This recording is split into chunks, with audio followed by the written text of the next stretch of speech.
السلام عليكم. في البداية الصلاة والسلام على سيدنا محمد وعلى آله وصحبه أجمعين. اليوم غنقدم لكم الفقاس مسوس، الفقاس البلدي مقادير كما غتشوفوا معايا. كنحتاجو فيه الزبيب الزبيب طبعا اختياري، واللوز والجنجلان. هاد المقادير اللي حطيت لكم والكمية اللي وجدت هنايا الثلثين حطيتهم في هاد الطبسيل وباقي الثلث كتعطيكم كمية كبيرة. هاد المقادير اللي وجدت الا ممكن الا بغيتو تقسموها ممكن ديروا غير نصف المقادير وتعطيكم كمية لا بأس بها من الفقاس. هنايا هاد الفقاس جا مقرمش شاهي ما تشبعوش منه. هنا احتاجيت واحد الكاس ديال اللوز. ملي كتكون انا غير كنقطعو هكا طول، واللوزه الا كانت كبيره كنقسمها على 3 طول، الا كانت صغيره كنقسمها غير على جوج. وهنا الزبيب رطبته واحد 5 دقائق وصفيته. وهنا الجنجلان منقي ما محمر ما والو، اللوز ما محمرش. جوج كيسان ديال الزيت، جوج كيسان ديال السكر الخشن سنيده، 6 البيضات. الدقيق كيلو 200 غرام لحقاش هنا عندي 6 البيضات كبار، 3 الخمارات حمر، وقبيصه ديال الملح. هادو هما المكونات اللي غنحتاجو في الفقاس ديالنا مسوس او بلدي. هنا قبيصه ديال الملح وضعها في القصعه، غادي نضيف عليها المكونات الاخرى ونحاول نمزجهم. هنا لا بغيتو توضعوها في مولينيكس ممكن توضعوها في مولينيكس وتضربوا الخليط كامل ومن بعد عاد تزيدوا عليه الدقيق. انا هنايا وضعتهم في القصعه المكونات كاملين خلطتهم مزيان وعاد ضفت ليهم الدقيق والخماره بيكين باودر 24 غرام. هنايا الا كنتم مبتدئات وخفتوها لا تشقق لكم كامل في الفرن ممكن توضعوا غير 2 خمارات بدل 3. هنايا ضفت الجنجلان ما محمرش وضفت اللوز مقطع طول.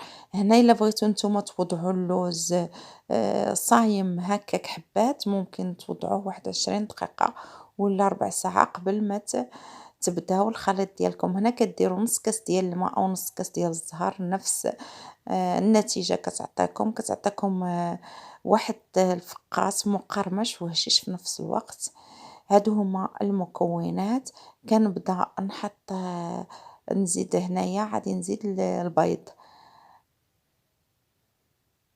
هنايا كيدخل لكم الا كان البيض كبير كيلو و200 غرام، كان صغير كيدخل لكم كيلو، ولكن بشرط هي تجيكم العجينه رخوه ما تجيش قاصحه، حيت الا جات قاصحه غادي تشقق لكم بزاف في الفرن. الا جات رخوه ما غاديش تشقق لكم. هنايا غادي نحاول نوضع جميع البيضات ومن بعد عاد نبدا نخلط حتى ينسجم ليا الخليط. عاد كنضيف الدقيق شويه بشويه، ما كنضيفوش دقه واحده، لان شي خطرات كيكون داك الدقيق كيشرب داك المقادير. ما عاديش نحتاج كاع هاد الكميه، نقدر ديك 200 غرام كاع ما نحتاجهاش ديال الدقيق. كنوضع شويه بشويه حتى كيبان ليا صافي مبقاش كيلتصق بالايدي وفي نفس الوقت بقات عجينه رخوه. ديك الساعه غنسالي غنجمع العجينه ديالي. هنا غنحاول نجمع الخليط ديالي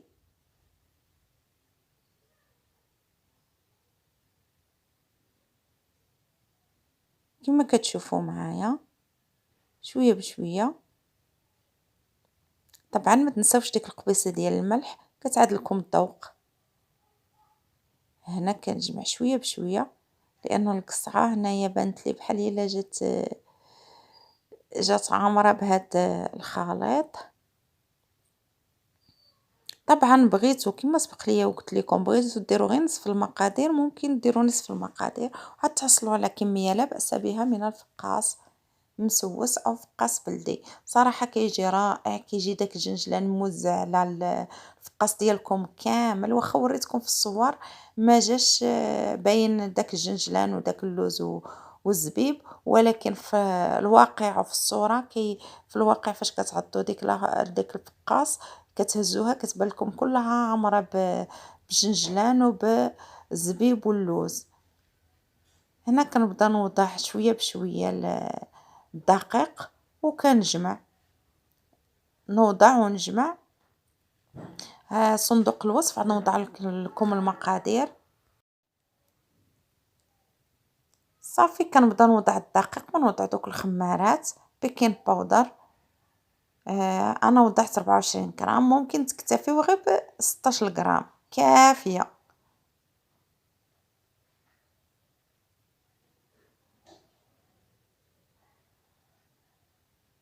صافي عاد نبدا نخلط على بركه الله، نخلط شويه بشويه وانا كنضيف الدقيق حتى كنجمع ديك العجينه رخوه ما قاصحاش.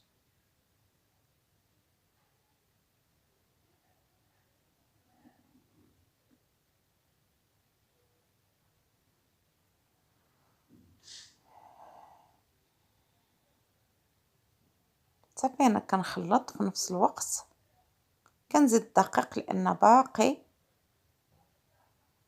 عندي العجينه خفيفه بزاف.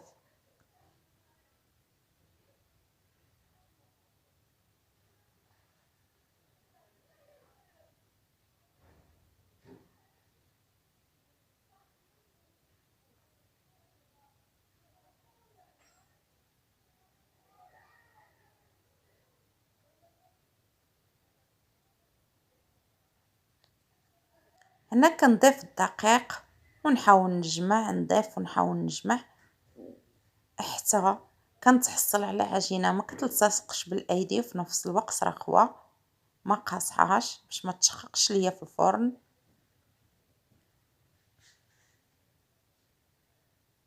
هنا من بعد ما جمعت العجينه وجات رخوه وخفيفه غادي نحربل دوك الحرابل ديال الفقاص ديالي وغنوضعها نخليها غير في سطح العمل.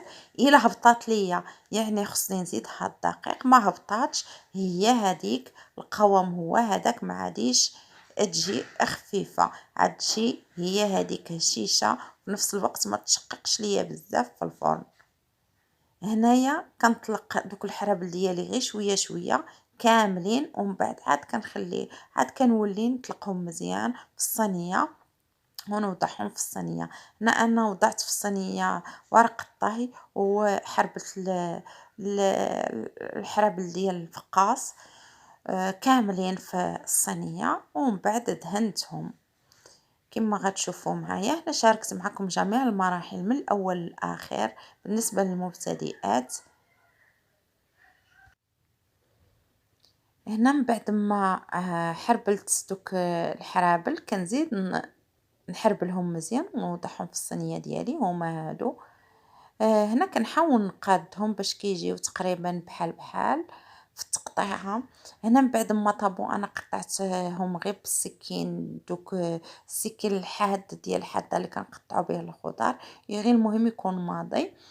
هنا قطعتهم انا غير نيشان، بغيت الفقاس يكون غير متوسط في الحجم، بغيته يكون كبير وعطي النظره قطعوه جنب. هادو هما النصائح اللي ممكن تستعملوهم. هنا من بعد ما وضعتهم في الفرن ماء بارد وضعته فيه. هنا وضعت انا في الفرن ديال الغاز في الطبقه الثانيه. ما كانش عندكم فرن ديال الغاز فيه جوج طبقات وضعوه غير في الطبقه الاولى ولكن ناقصوا عليه النار، لا النار مهيله. انا حيت وضعته في الطبقه الثانيه خدا ليا تقريبا 60 دقيقه. نتوما الا وضعتوه غير في الطبقه الاولى ممكن ياخذ لكم غير شي 50 دقيقه. كتشوفوا في الاول كديروا الاصبع ديالكم في الجوانب الا بان لكم الطايب صافي كتوضعوه لتحت وكتلقاوه كتحمروه وكتجبدوه كتلقاوه راه صافي طايب. كتقطعوه لا من بعد قبل ما تقطعوه كتوضعوا له المفوطه ولا في منديل لمده 4 ساعات. انا هنا ما كانش عندي الوقت باش نقطعه خليته حتى الصبح وقطعته وحمرته من جميع الجوانب كما كتشوفوا. هنا الفقاس مسوس منتشر فيه الجنجلان واللوز والزبيب جا رائع مقرمش شاهي. هنا غير فاش كتقطعوه بعض النصائح، وضعوه متوسط، ما توضعوهش رقيق بزاف، لان فاش عاد تقلبوه الا كانت رقيقه عاد تقسم لكم، حيت مقوم بزاف. الا كانت متوسطه ما عادش تقسم لكم. هنايا ما تقسمش ليا، جا رائع شاهي لذيذ بزاف وبصحه والراحه. نتمنى الشهوه ديال اليوم تنال الاعجاب ديالكم. هاد التبصيل اللي كتشوفوا باقي الثلث ديال الكميه باقيه لي هنا، هذا اللي صورت به ماشي كامل، لان التبصيل عمر ليا. بالصحه والراحه، والسلام عليكم ورحمه الله تعالى وبركاته، والى اللقاء.